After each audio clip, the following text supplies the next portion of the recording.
Autism एक ऐसा neuro developmental disorder है जो कि पाकिस्तान में आफ्टर एवरी 66 बच्चों में से एक बच्चा ऑटिज्म का शिकार है।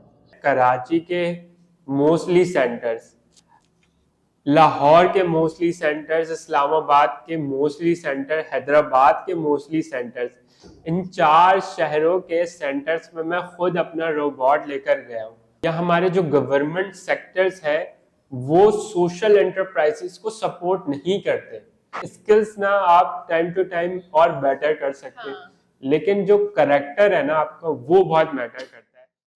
Assalamualaikum, this is Insha Fareed and welcome back to Communical. Today we have Mohammad Ali Abbas with us, जो कि CEO हैं एंड फाउंडर हैं ऑफ हैप्रो, जो AI और रोबोटिक्स के जरिए ऑटिस्टिक बच्चों को एजुकेशनल और इमोशनल सपोर्ट प्रोवाइड कर रहे हैं. So let's begin with it. Assalamualaikum, how are you doing today? Alhamdulillah, I'm doing great. All right, that's good. Thank you for joining us. अच्छा, so just tell me about your brief introduction or how did your journey begin? मेरा नाम मोहम्मद अली अब्बास है और मैं हैप्रो का founder and CEO हूँ। तो मेरी जर्नी इस तरह से स्टार्ट हुई कि मेरा जो इंजीनियरिंग थी वो उस्मान इंस्टीट्यूट ऑफ टेक्नोलॉजी से थी, जिस NEDCS की डिग्री एफिलिएटेड है। तो ना मेरा रोबोटिक्स में बहुत ज़्यादा इंटरेस्ट था और मैंने अपनी इंजीनियरिंग जर्नी में छोटे बड़े रोबोट्स बनाए एज अ प्रोजेक्ट। तो फाइनल ईयर में हमने एक प्रोजेक्ट बनाया, रोबोट बनाया, जिसका नाम था आर्टिफिशियल इंटेलिजेंस मॉड्यूलर रोबोट। सो ये एक ऐसा रोबोट था जिससे आप इंग्लिश में, उर्दू में कन्वर्सेशन कर सकते हैं। सेंसर्स थे, मूव करता था। तो मैंने इसकी एप्लीकेशन सर्च करना शुरू की। तो मैंने देखा कि रोबोटिक्स ना ऑटिस्टिक बच्चों को बहुत ज़्यादा हेल्प आउट करती है। राइट। और फिर मैंने वहीं से एक जर्नी और आइडिया की स्टार्ट हुई। मैं एक जॉब इंटरव्यू के लिए गया और वहाँ के जो CEO थे उन्होंने कहा कि आप अपने आइडिया को, इसको परस्यू क्यों नहीं करते? तो मैंने उन्हें कहा कि फंड्स और चैलेंजेस। तो उन्होंने कहा what if we invest in your idea. और वहीं से ना मेरी एंटरप्रेन्योरशिप की और इस आइडिया को परस्यू करने के लिए ना जर्नी का स्टार्ट हुआ। इससे पहले तक आप कह लें कि मुझे सिर्फ एंटरप्रेन्योरशिप की डेफिनेशन पता होगी। तो फिर वहाँ से मैंने इसको स्टार्ट किया और फिर जो है मैंने एक टीम फॉर्म करी अपनी, और फिर अल्हम्दुलिल्लाह हमने एक रोबोट रेडी किया जिसका नाम टिमटिम है।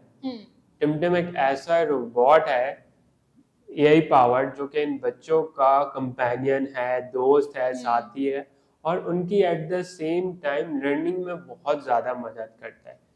तो ये मेरी ओवरऑल जर्नी थी जिसमें मैंने जो है वो रोबोट भी बनाया, टीम भी फॉर्म की और इंशाल्लाह कोशिश यही है कि इस रोबोट से पाकिस्तानी बच्चों की तो हेल्प की जाए, लेकिन एट द सेम टाइम इसको ग्लोबल लेवल के ऊपर ना दूसरी कंट्रीज में लॉन्च किया जाए इसी साल। तो इंशाल्लाह उसके ऊपर काम चल रहा है। सही, वंडरफुल।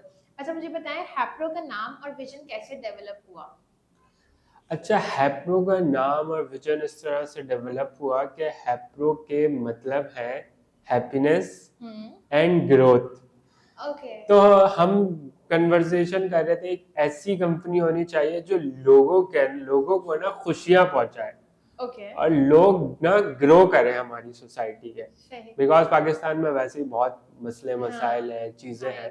तो एक ऐसी कंपनी हो जो सोसाइटी के इम्पैक्ट पे काम करे। तो हैप्रो एक सोशल एंटरप्राइज है जो के लोगों को रिलीफ पहुंचाना, तो जिसमें हमारी फ्लैगशिप प्रोडक्ट जो है टिमटिम। तो हमने अभी जो टारगेट कर रहे हैं ऑटिज्म के शिकार जो बच्चे हैं और जो पेरेंट्स हैं उनकी लाइफ को बेहतर बना सके और कुछ ऐसे इनिशिएटिव्स ले जिससे सोसाइटी का में इम्पैक्ट क्रिएट हो, हम इम्पैक्ट कर सके और वैल्यू ऐड हो। बिल्कुल।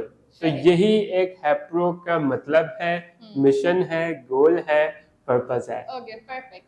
अच्छा, आपने जैसे बात बताई अभी ऑटिज्म की, सो आप थोड़ा सा मुझे डिफाइन करके बता सकते हैं कि what does it mean, like अगर एक अवेयरनेस सेशन में बात जी करूं मैं तो। जरूर। ऑटिज्म एक ऐसा न्यूरो डेवलपमेंटल डिसऑर्डर है जो कि पाकिस्तान में आफ्टर एवरी 66 बच्चों में से एक बच्चा ऑटिज्म का शिकार है।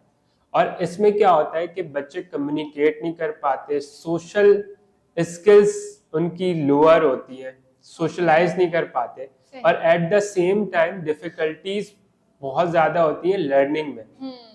और हम ना अक्सर इन बच्चों को बोलने में और मिलने जुलने में मसाइल के सबब जहनी मरीज समझ लेते हैं। तो इसके ऊपर अवेयरनेस पहुंचाना और eight the same time technological gadget introduce करवाना, ये एक बहुत बड़ा गैप था सोसाइटी में, जो हम कवर करने की कोशिश कर रहे हैं टेक्नोलॉजी के थ्रू। सही, परफेक्ट। ऑलराइट, सो मुझे बताएं, टिमटिम को बनाते वक्त आपने कौन से चैलेंजेस को आपने फेस किया और उसको कैसे टैकल किया?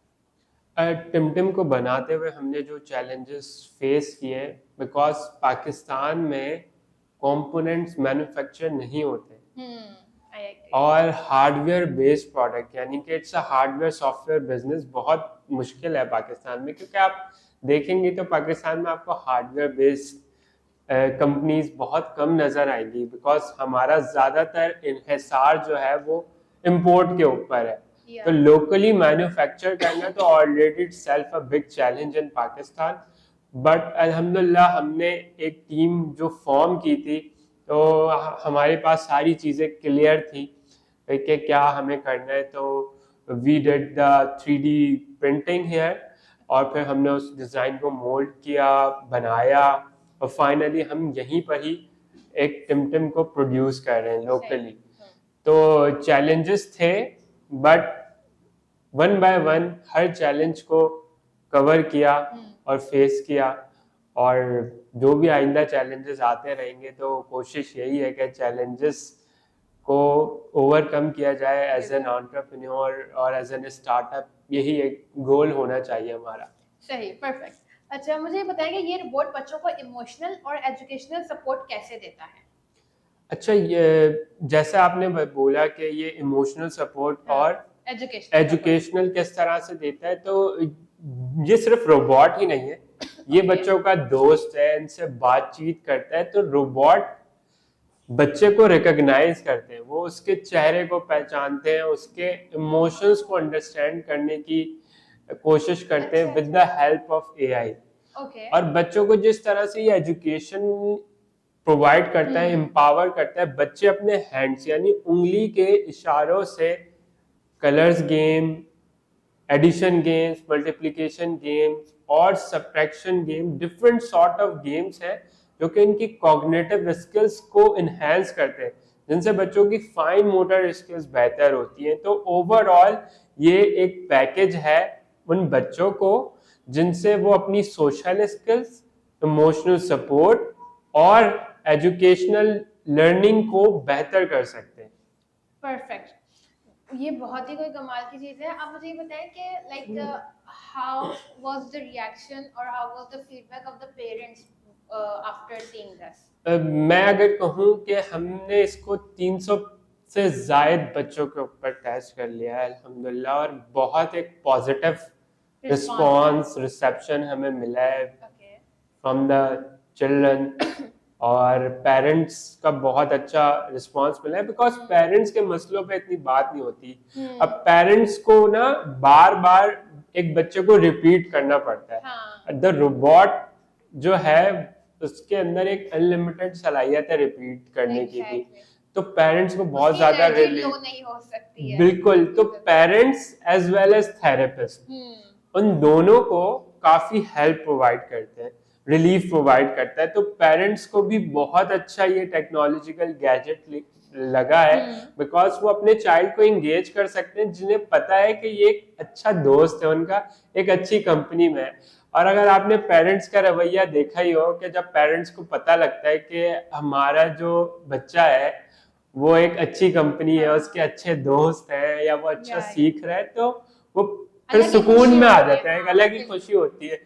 तो पेरेंट्स की तरफ से बहुत अच्छा है, हम फीडबैक से इसको मजीद इम्प्रूव कर रहे हैं। मकसद हमारा यही है कि बेस्ट टेक्नोलॉजिकल प्रोडक्ट बनाए और पेरेंट्स भी खुश हो सके, बच्चे भी उससे फायदा ले सके और फिर सोसाइटी के लिए एक विन विन सिचुएशन क्रिएट हो और वो ही बच्चे फिर एक लेवल पे पहुंच के नेशनल इंटरनेशनल एक नाम बनाए। एग्जैक्टली अच्छा मुझे बताएं कि लाइक अभी काफी जो है वो कोई स्कूल वगैरह भी स्पेसिफिक होते हैं ऑटिज्म के बच्चों के लिए, तो आप लोग इस तरह के कोई कोलैबोरेशन करते हो या यू सेल इट इंडिविजुअली?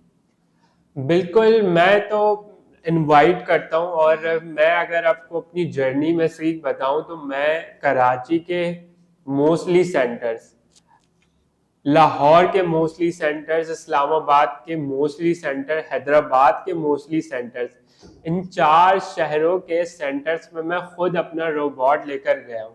अच्छा। और बच्चों को हमने टेस्ट किया, यूज करवाया, but unfortunately lack of funds बहुत है उन सेंटर्स के पास, जिसकी वजह से वो परचेज नहीं कर पाते। तो मैं डिफरेंट ऑर्गेनाइजेशंस, एनजीओस, कॉर्पोरेट्स को इनवाइट करता हूँ और मैं कोशिश भी करता हूँ कि वो ये रोबोट खरीदे और उन तक पहुंचाए। बिकॉज हमारे जो बच्चे हैं, एक चीज है जो कि वर्ल्ड वाइड टेक्नोलॉजिकल दूसरे बच्चे यूज कर रहे हैं, तो व्हाई नॉट हमारे बच्चे भी वो टेक्नोलॉजिकल प्रोडक्ट यूज करें? वो क्यों पीछे रहे? उनका भी पूरा हक है।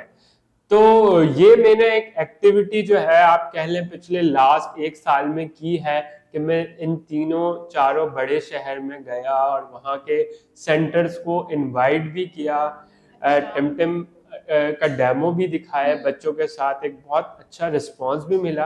अब कोशिश ये है कि गवर्नमेंट या इस डिफरेंट ऑर्गेनाइजेशन के साथ कनेक्ट होकर उन्हें ये रोबोट प्रोवाइड किया जाए या फिर हम इंटरनेशनल इसको लॉन्च करें और इंटरनेशनल मार्केट से जो हमारा फायदा हो, ताकि हमें भी तो सस्टेन करना है एज ए स्टार्टअप, और उस फायदे से हम अपनी लोकल मार्केट के लिए भी कुछ शेयर रखें और वहां पर भी सप्लाई करें, सपोर्ट करें और एम्पावर करें। फैंटास्टिक, इंशाल्लाह यू विल। अच्छा, आपके ख्याल में स्पेशल नीड्स वाले बच्चों के लिए और कौन सी टेक्नोलॉजीज डेवलप की जा सकती हैं? अच्छा, स्पेशल नीड्स वाले बच्चों के लिए जिन टेक्नोलॉजीज में वेस्ट में काम हो रहा है उसमें काफ़ी ज़्यादा है, लेकिन जिसमें मैं कहूँ तो रोबोटिक्स का इम्पैक्ट बहुत ज़्यादा है। फिर दूसरे नंबर पे हम देखते हैं तो AR एंड VR टेक्नोलॉजी है, वो भी इन बच्चों के लिए बनाई जा रही है और वो भी बहुत ज़्यादा यूज़ होती है। तो देयर आर सेवरल टेक्नोलॉजीज और इट डिपेंड्स कि हम उनको अवेयर किस तरह से कर रहे हैं और हमारी जो मार्केट है वो किस तरह उसको अडेप्ट कर रही है उस टेक्नोलॉजी को, बिकॉज अवेयरनेस भी है और अडॉप्शन भी है और फिर ही एक इकोसिस्टम बनता है जो कि थ्राइव करता है। परफेक्ट। अच्छा, आपके ख्याल में पाकिस्तान में टेक्नोलॉजी फॉर सोशल गुड का कॉन्सेप्ट अभी तक इतना कॉमन क्यों नहीं है? पाकिस्तान में सोशल एंटरप्राइजेस का कॉन्सेप्ट इस वजह से कॉमन नहीं है बिकॉज हमारी जो कंपनीज हैं, हमारे जो ग्रुप्स हैं या हमारे जो गवर्नमेंट सेक्टर्स हैं वो सोशल एंटरप्राइजेस को सपोर्ट नहीं करते। बाहर की कंट्रीज में हमने देखा है कि क्या होता है कि सोशल एंटरप्राइजेस जो होती है उनके लिए जो दूसरी बड़ी कंपनीज होती है उन्हें कहा जाता है कि आपने कुछ चीजें इस सोशल एंटरप्राइज से खरीदनी है। ऐसा ही है। तो इनपुट देना लाजमी होता है, मैंडेटरी है। ऐसा ही है। तो सोशल फॉर गुड जब तक लोग पार्टिसिपेट नहीं करेंगे, इन्वॉल्वमेंट नहीं होगी, बिकॉज सबको हमें कनेक्ट करना है, सबको एक पेज के ऊपर लाना है ताकि जो है फिर इम्पैक्ट क्रिएट हो और उन्हें लगे कि उन्होंने जो सपोर्ट की है उससे क्या इम्पैक्ट क्रिएट हुआ है।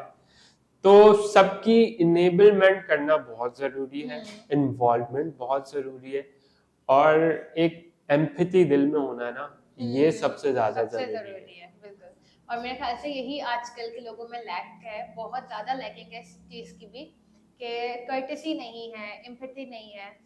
अच्छा, सो आप मुझे मज़ीद बताएँगे इसके अलावा भी टिमटिम रोबोट का और क्या यूजेज हैं और ये कहाँ-कहाँ यूज़ हो सकता है? बिल्कुल, क्योंकि हम एक एआई एंड रोबोटिक्स कंपनी है हैप्रो, और टिमटिम जो है हम इसके सॉफ्टवेयर को कस्टमाइज कर सकते हैं।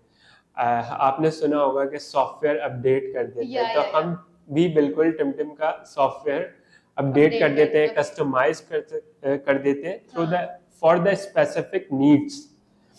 तो हमने इसको एआई ट्यूटर के तौर पर भी कस्टमाइज किया हुआ है, जो कि Pakistan navy school of logistics में यूज हो रहा है। एआई ट्यूटर को जो हमने कस्टमाइज किया, ये एक ऐसा टूल है कि जो सब एजुकेशन इंडस्ट्री के अंदर एक बहुत बड़ा इम्पैक्ट क्रिएट कर सकता है, और ये एआई ट्यूटर हमने डेवलप कर लिया है। और हम चाहते हैं कि ये सारी यूनिवर्सिटीज, कॉलेजेस और जो हमारे इंस्टीट्यूशंस हैं, एजुकेशनल इंस्टीट्यूशंस हैं, वहां तक पहुंचे, बिकॉज एआई ट्यूटर जो है वो एक कंप्लीटली लर्निंग को एक नेक्स्ट लेवल पे लेके चले जाता है। सही। अच्छा, मुझे ये बताएं कि आप कोई स्टार्टअप शुरू करते हैं तो उसमें फेलियर्स भी होते हैं, उसमें सेटबैक्स भी आते हैं, तो उनको डील करने का सबसे बेस्ट तरीका क्या है? बिल्कुल, स्टार्टअप्स जब आप कर रहे होते हैं तो इसके अंदर जाहिर है फेलियर्स भी आते हैं और सक्सेस वाले दिन भी आते हैं। तो दिन आपको वेट करना होता है कि आप कब जीतेंगे, बिकॉज अगर आप 6 दिन हारे तो जरूरी नहीं है कि आप 7वें दिन भी हारेंगे। तो स्टार्टअप में काम करने का यही चार्म है कि मुझे पता है कि एक दिन मैंने जो है विन करना है, छक्का लगाना है और आप जीतेंगे अगर आप सही डायरेक्शन में काम कर रहे हैं। तो स्टार्टअप के अपने प्रोज एंड कॉन्स हैं। एक बहुत ही अनकंफर्टेबल एनवायरनमेंट होता है, अनसर्टेन कंडीशंस होती हैं, उसमें आपने डेली बेसिस के ऊपर डिसीजन और एक्शन लेने होते हैं।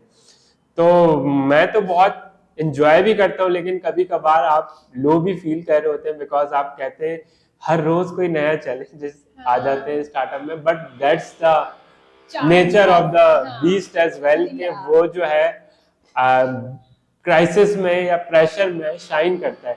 तो कोशिश यही होती है कि जितनी मुश्किल कंडीशंस हो, जितनी मुश्किल चैलेंजेस हो, अपना बेस्ट दूं, 100% दूं। और मेरा बहुत बिलीव है अल्लाह ताला के ऊपर कि मैं जितनी मेहनत करूंगा उसका मुझे समहाउ सिला मिल जाएगा। तो दैट इज माय मोटो के आप बस अपनी तरफ से बेस्ट दो and leave the rest. Success और फेलियर्स तो पार्ट ऑफ द लाइफ है, और आप फेल भी होते हैं तो लर्न करते हैं। तो बस कोशिश ये होती है कि अगर फेल भी हो तो जल्दी फेल हो, ताकि जो है फिर नई चीजों पे मूव ऑन करो। तो यही बस कोशिश है कि इंशाल्लाह ताला देखते रहें कि अगले लॉन्ग टर्म ग्रोथ क्या है। Long term I think success को मेजर करना ना इस तरह राइट वे जो मैंने सीखा है, बिकॉज सक्सेस ना शॉर्ट टर्म गेम नहीं है, it's a long term game. तो आप हमेशा लॉन्ग टर्म पैरामीटर्स पे उसको मेजर करें और बस प्रोसेस को अपने बेहतर करें, और फिर आप इसकी फिक्र ना करें कि आप सक्सेसफुल होंगे या आप फेल हो जाएंगे। ये फियर आपको मतलब आपके ले डूबेगा, आपको एक्शन से रोक देगा। और बस इतना ज्यादा नहीं सोचना होता, इतना ही कहूंगा। Okay, perfect. अच्छा, मुझे आप अपनी शार्क टैंक की जर्नी बताएंगे। You pitched there as well, तो वहां का क्या आपका एक्सपीरियंस रहा, उसकी कैसी जर्नी थी? बिल्कुल, शार्क टैंक में जो मैंने प्रेजेंट किया बहुत अच्छा मुझे फील हुआ। पहले तो बिकॉज एक सिलेक्शन का प्रोसेस था, थाउजेंड्स ऑफ एप्लीकेशंस थी, जिसके अंदर से बहुत लिमिटेड एप्लीकेशंस सिलेक्ट हुई थी। वहाँ पर जाने का, प्रेजेंट करने का इन्वेस्टर्स के सामने, और एट द सेम टाइम एक इन्वेस्टर थे जो कि इंटरेस्टेड थे टू इन्वेस्ट। मेरे लिए ये बहुत एज एन एंटरप्रेन्योर मैंने देखा कि नहीं, मैंने कुछ ना कुछ इम्प्रूव किया है अपनी जर्नी में, कि मैं शार्क टैंक तक भी पहुंचा, मैंने प्रेजेंट भी किया। तो अल्हम्दुलिल्लाह, थैंक्स टू अल्लाह के मतलब ये मैंने एक कह लें आप अचीव किया, और इसको एक्सपीरियंस किया कि शार्क्स के सामने प्रेजेंट करना कैसा होता है। बिकॉज टीवी में ही हमने देखा है कि एंटरप्रेन्योर पिच कर रहा होता है, शार्क्स क्वेश्चन कर रहे होते हैं, और यू वुड नेवर थिंक कि कभी आप भी इस पोजीशन में आ सकते हो। और बीइंग एन इमर्जिंग एंटरप्रेन्योर आप कह लेंगे, मैं जिस तरह इमर्ज हो रहा हूँ, तो मेरे लिए बहुत अच्छा था कि मैं शार्क टैंक गया और बहुत सारे लोगों ने मुझे फिर अप्रोच भी किया। एक बहुत मैसिव रिस्पांस था शार्क टैंक का, तो ग्लैड के बहुत अच्छा लगा। सही, परफेक्ट। अच्छा मुझे ये बताएं कि एआई और रोबोटिक्स में कौन सी 3 टेक्नोलॉजीज हैं जो अगले 5 सालों में सबसे ज्यादा हाई इन डिमांड होंगी? I think AI and robotics ना ये इंटरलिंक्ड है। एआई जो है वो सबसे ही लिंक्ड अप है। AI is like a universe, वो हर इंडस्ट्री से लिंक है।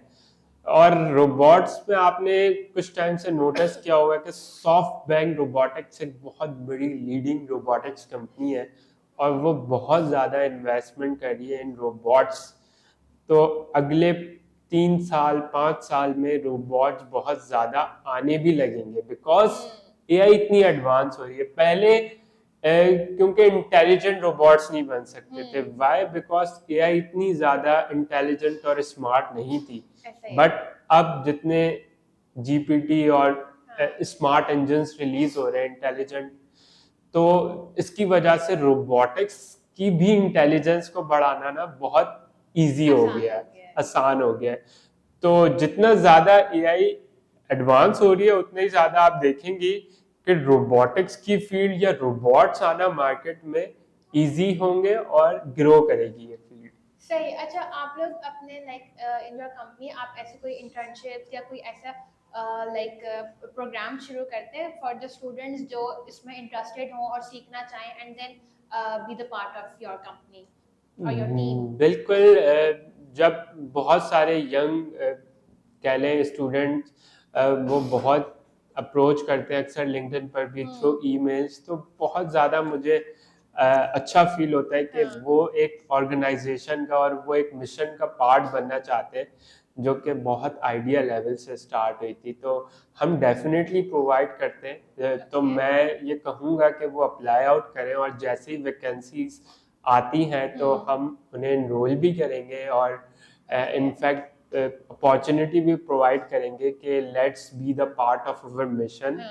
और इंशाल्लाह यही गोल है कि जितनी ज़्यादा आपने अपॉर्चुनिटी और जॉब क्रिएट कर सके, बिकॉज जॉब क्रिएटर बनना है आपने as a company.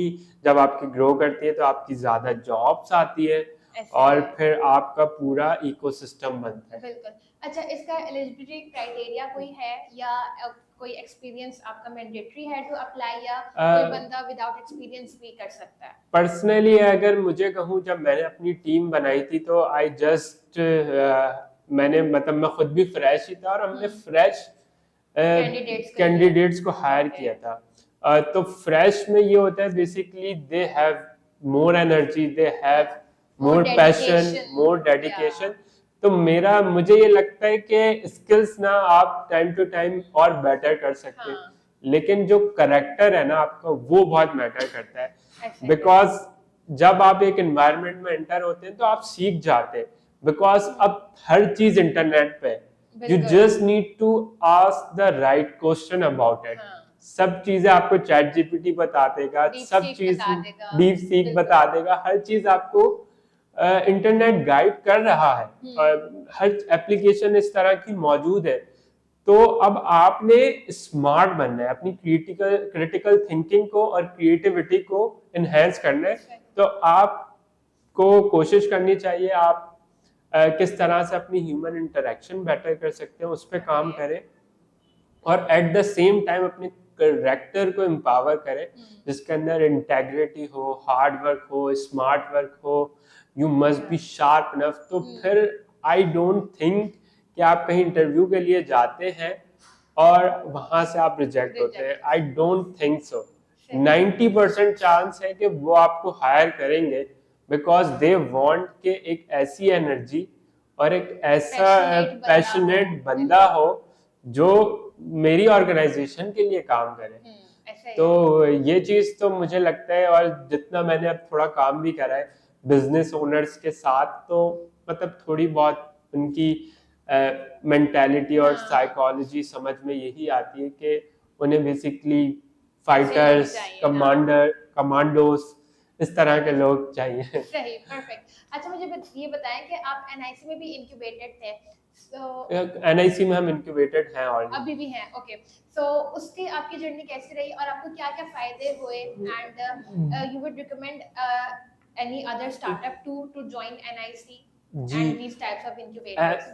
NIC national incubation centre के कोहोर्ट 12 का हम पार्ट हैं, और मैं बिल्कुल रिकमेंड करूंगा कि जितने स्टार्टअप जो हैं आइडिया स्टेजेस पे, बिकॉज आइडिया स्टेजेस पर सबका ये सवाल होता है हम अपने बिजनेस को आगे कैसे लेके जाएं, पैसा कौन देगा, टीम कैसे बनेगी। तो एनआईसी इज द प्लेस जहाँ पे आपके सब सवालों का और आपकी सब जो इंफॉर्मेशन आपके पास नहीं है उसका आंसर मौजूद है। आप उनके कोहोर्ट में इंडक्ट हो और फिर आप लर्न करें, और सक्सेस आई थिंक आपके ऊपर ही डिपेंड करता है। लेकिन ये है कि जब आप लोगों से कनेक्ट होते हैं या फिर एनआईसी से और डिफरेंट चैनल से जब आप कनेक्ट होते हैं तो आपके चांसेस ऑफ सक्सेस बढ़ जाते हैं, अपॉर्चुनिटीज आपकी बढ़ जाती है, बिकॉज आप राइट प्लेटफॉर्म से इनेबल हो जाते हैं। तो मैं यही कहूंगा कि never miss any single opportunity that comes to your door. तो अपॉर्चुनिटी कोई मिस नहीं करें, जहां आपको मौका मिलता है बाहर के इनक्यूबेटर्स, पाकिस्तान के इनक्यूबेटर्स, अप्लाई आउट करें, अपने लक को ट्राई करें। सही, जरूर। अच्छा मुझे बताएं कि स्टूडेंट्स किन फ्री रिसोर्सेज या कोर्सेज से एआई और रोबोटिक्स सीख सकते हैं? स्टूडेंट किन फ्री सोर्सेज से एआई या रोबोटिक्स सीख सकते हैं? बिल्कुल, स्टूडेंट्स जो है वो एआई इनकॉर्पोरेट करना आई थिंक बहुत इजी है अब सीखना। आपको कोशिश करनी चाहिए, आप बेसिकली जैसे स्मार्ट बॉट्स हैं, चैट जीपीटी है, डीप सीक है, आप इससे पूछें कि किस इंडस्ट्री के अंदर एआई किस तरह से इम्प्लीमेंट हो रही है। लेट्स से कि आप एक मेडिकल का स्टूडेंट है, एक फाइनेंस का स्टूडेंट है और एक जो है वो इंजीनियरिंग का स्टूडेंट है, वो ये सर्च करे, इसके ऊपर रिसर्च करे कि हमारी इंडस्ट्री में एआई किस तरह से अप्लाई हो सकती है और हो रही है already. Because I am sure कि जो फर्स्ट वर्ल्ड कंट्रीज है उन्होंने एआई अडॉप्ट कर लिए मोस्टली इंडस्ट्रीज ने। तो जब आप इसकी रिसर्च करेंगे, इसको सर्च करेंगे, तो आपको मालूम होगा कि ये किस तरह से अप्लाई हो रही है और आप फिर अपनी लर्निंग को उसी तरह से प्लान आउट करेंगे। तो this is a very simple road map for everyone कि आप जो है अपनी नॉलेज लें और कोशिश करें आप इंटर्नशिप्स के लिए अप्लाई करें, जिसमें आप दूसरी कंपनी को ऑफर करें कि आप जस्ट सिर्फ मुझे 2 महीने 1 महीने के लिए फ्री काम करने का मौका दें, जिसमें आप सीखेंगे। जब आप सीखेंगे और जैसे ही आपकी थोड़ी वैल्यू बढ़ेगी ना, तो फिर दूसरे लोग ना आपके पैसे लगाना शुरू कर देंगे। exactly. तो आजकल ये होता है कि हाँ फ्री में कोई काम करने वाला या मतलब लर्निंग का जो एक जज्बा है, आप कह लें हंगर है, वो खत्म हो गई, वो डिजायर थोड़ी नीचे चले गई। अब आप जब तक लर्न नहीं करेंगे तो जाहिर है आपकी वैल्यू फिर किस तरह से इनहेंस होगी। तो आपको अपनी वैल्यू बढ़ानी है, तो आपको अपनी स्किल्स और आपको अपनी लर्निंग थोड़ी बेहतर करनी होगी, और फिर जो है वो आई एम श्योर के टॉप कंपनीज जो है वो आपकी हैंड होल्डिंग करेंगी। ऑलराइट, सो मुझे आप ये बताएं कि एक टेक स्टार्टअप स्टार्ट करने के लिए कौन कौन सी जो है हमारे पास स्किल्स या नॉलेज जो है वो जरूरी है? आई थिंक एक स्टार्टअप डिपेंड करता है कि वो स्टार्ट कौन करना चाहता है। टेक्नोलॉजी स्टार्टअप की अगर हम बात करते हैं तो वो उस टेक्नोलॉजी के बारे में आपके पास नॉलेज कितनी है। तो आई प्रेफर के जो फाइनल ईयर के प्रोजेक्ट्स होते हैं जिसपे स्टूडेंट्स जो है एक पूरा साल काम करते हैं, तो उन्हें वो चाहिए कि वो उसी प्रोडक्ट को या उसी प्रोजेक्ट को एक कमर्शलाइजेशन में कन्वर्ट करें। बिकॉज अगर हम वेस्ट की यूनिवर्सिटीज देखें तो उनका मोटिव यही होता है कि जो वो प्रोजेक्ट का काम कर रहे हैं या जो वो प्रोजेक्ट पे काम कर रहे हैं फाइनल, वो उनका पासपोर्ट होता है to enter into big corporates companies. At the same time उनका ये मोटिव होता है कि ये उसको स्टार्टअप में कन्वर्ट करें, because startup culture is very much there. Silicon in Pakistan में काफी स्टार्टअप अब शुरू हो रहे हैं आफ्टर कोविड। काफी लोगों के अंदर इवन ये पैशन आ रहा है कि आप खुद अपना काम शुरू करो, कोई स्टार्टअप शुरू करो। बिल्कुल, which is a good sign कि स्टार्टअप बहुत ज़्यादा पाकिस्तान में आ रहे हैं। तो यही है कि अगर आपने के पास आइडिया है तो आप कोशिश करें कि राइट इंक्यूबेटर्स और राइट लोगों तक उस आइडिया को पिच करें, और उस आइडिया को किस तरह से पिच करना है ये बहुत ज़्यादा ज़रूरी है, उसको लर्न करें। और बस फिर आई थिंक मुझे लगता है एक नेवर गिविंग अप एटीट्यूड आपके अंदर होना चाहिए, और फिर मुसलसल उसके ऊपर स्टिक करें, लोगों से फीडबैक लें और उसको लॉन्च करें अगर वो हो सकता है तो। और जाहिर है जब आप खुद से करना चाहते हो और आपके पास एक रिजिड वाला एटीट्यूड हो ना, तो फिर आप कुछ भी कर सकते हैं, अचीव कर सकते हैं, कुछ भी अचीव कर सकते हैं। अच्छा मुझे ये बताएं कि हैप्रो का फ्यूचर क्या है, एंड आप इंटरनेशनल रीजन पे इसको एक्सपेंड करना चाहते हैं या नहीं करना चाहते, और कैसे करना चाहते हैं? So just tell me about it. To be honest, future तो मैं प्रिडिक्ट नहीं कर सकता, but at the same time जो हमारे प्लान्स हैं कि हमें इंशाल्लाह इंटरनेशनल मार्केट तक पहुंचने जाना है, उसके लिए हम प्लानिंग कर रहे हैं। एक और रोबोट है जो कि हमने अभी डेवलप किया है रिसेंटली, जिसका नाम UVC रोबोट है। ये एक स्टरलाइजेशन रोबोट है जो कि खासकर हेल्थ केयर, लेबोरेटरीज और ऑफिसेस में स्टरलाइजेशन पर्पस के लिए काफ़ी यूजफुल है। और इसके लिए हम डिफरेंट इंडस्ट्रीज के लोगों से बात भी कर रहे हैं कि वो इसको अडॉप्ट करें और यूज़ करें स्टरलाइजेशन पर्पस के लिए। तो हमारे गोल यही है as an AI and robotics company diversify करना है, और AI एंड रोबोटिक्स में हमें लीड करना है from the Pakistan, from the front. बिल्कुल, बस ये एक विजन है और इसी के पीछे हमने अपने प्लान्स बनाने और उन्हें अचीव करना है, और वन बाय वन एक स्टेप आगे बढ़ना है इंशाल्लाह। All right, so I would just wrap up our podcast with our signature question, that is, what is that one thing you want to change in Pakistan's educational system? I think बहुत अच्छा आपने question किया है, बल्कि मैं change तो नहीं, आप कह ले मैं ऐड करना चाहूंगा।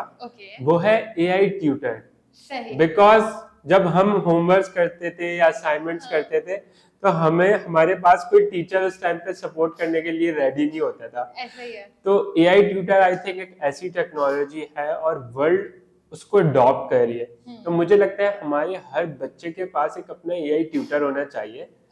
और वो ना उनको मैथ्स में, साइंस में, बायोलॉजी में, किसी भी सब्जेक्ट में कहीं वो फंसते हैं तो वो उन्हें गाइड भी कर दे, समझा भी दे और उन्हें उस चीज से सॉल्व भी करवा दे कि वो किस तरह से उससे लर्निंग होगी और ग्रो करेंगे। तो मैं अगर कोई चीज चेंज करूंगा तो जाहिर है कि टेक्नोलॉजी को इंटीग्रेट करूंगा into the structure of education, ताकि जो है हम फिर एक रियल वर्ल्ड में कॉम्पीट करें। बिकॉज फाउंडेशन ही जब आपकी स्ट्रांग होती है और आप टेक्नोलॉजी से उस टाइम पर ही एक्सपोज हो जाते हैं तो there are much higher chances कि जब आप आगे बढ़ते हैं और जब आप ग्लोबल लेवल पे जाते हैं तो फिर आपको इतनी चैलेंजेस पेश नहीं आते, because you already know each and everything from the system और and you have the right knowledge of it, so everything starts to become easy for you. Okay, so आप एक AI tutor। अच्छा मेरा एक question है कि don't you think कि लोग इस पे क्रिटिसाइज करेंगे? लाइक अभी भी हम लोग अगर असाइनमेंट्स वगैरह कुछ बना रहे होते हैं, सो लाइक अभी मेरी लास्ट वीक में क्लास हुई, उसमें हमारी मिस ने हमारे मोबाइल रख लिए थे लाइक टेबल पे, एंड शी आस्क्ड कि नहीं आप लोग चैट GPT खोल लोगे, आप लोग DeepSeek यूज कर लोगे, या इवन आप गूगल यूज कर लोगे। सो डोंट यू थिंक कि लोग इसको क्रिटिसाइज भी कर सकते हैं कि एजुकेशन में क्रिटिकल थिंकिंग और वो ज्यादा स्ट्रांग हो, so why would you add the report in it? Yes, because देखें ना, ये जो टूल्स हैं ये ऑलरेडी अवेलेबल है और हमें इससे यूज करना आना चाहिए, इनसे यूटिलाइजेशन आनी चाहिए। अब टीचर्स को मुझे लगता है ऐसे केस स्टडी और ऐसे पेपर्स बनाने चाहिए जिससे बच्चे इस टूल्स को यूज कर सके। ऐसा नहीं है कि वो बच्चों को नुकसान पहुंचाएगा, बिकॉज इसमें बच्चों की क्रिएटिविटी और क्रिटिकल थिंकिंग भी यूज हो रही है। और also eight the same time आप कितना अच्छा प्रॉम्प्ट करते हैं, उसको आप कितना अच्छा प्रॉम्प्ट करते हैं, आपकी कितनी अच्छी अंडरस्टैंडिंग है। तो ये सब आपको बताता है कि किस तरह से आपने उस चीज को हैंडल किया है और एट द सेम टाइम फिर रिजल्ट आप उसमें लिखते हैं।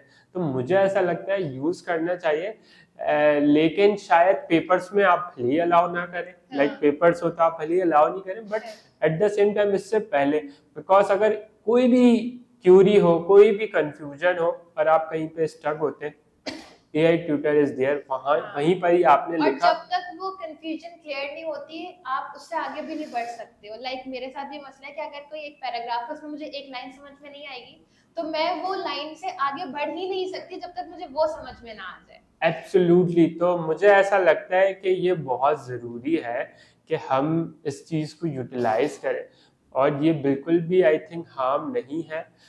हमें अपनी क्रिएटिविटी और क्रिटिकल थिंकिंग पे काम करना चाहिए, बट ये नहीं सोचना चाहिए कि हम इसको यूज़ करेंगे तो इससे जो है वो हमारा लाइक नुकसान होगा। ऐसी कोई बात नहीं है I think. Okay, perfect. Thank you so much. Thank you so much for joining and for the wonderful podcast. It was too informative and बहुत कुछ सीखने को मिला मुझे आपसे। And I think pleasure is all mine के, and thank you so much आपने invite किया और मुझे अपनी thoughts और चीज़ें शेयर करने का मौका मिला। Thank you so much. Most welcome.